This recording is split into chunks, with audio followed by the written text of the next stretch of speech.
Kulang kasi kanina ng mangga.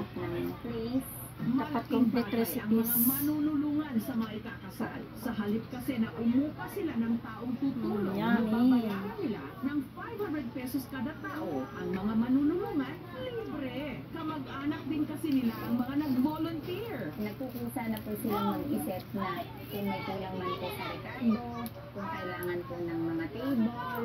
At bilang pasasalamat, ang mga manunulungan, syempre, may pasyaron o pabalot. Pag halimbawa po na may labis yung handa, huwag na po kayo papadala sa bahay ninyo ng mga ipayokasyon. Pero bukod doon po ay wala naman po na bayan. Dito naman sa bayan ng San Juan, dito pa rin sa Batangas, ang aming team na imbitahan din sa Complete baysanan recipes ng na to, sikat na guys. si John at ang kanyang bride na si Juna. So ito, wala ko pong yung Complete recipes fruit salad.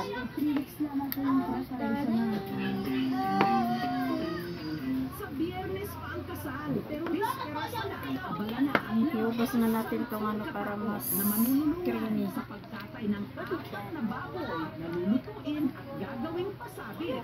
Ang karpenterong si Rodel, lumiban pa raw sa trabaho para tulungan sina John at Juna.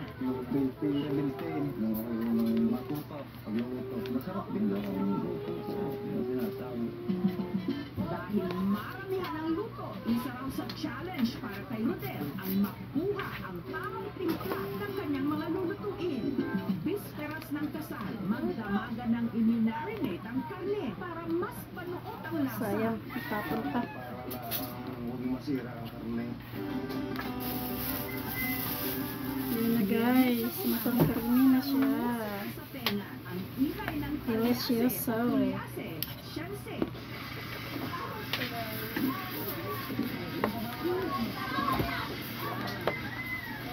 Para sa lulutuin, 50 kilos ng Yum, yum. adobo at 50 kilos ng apolitada. Mm.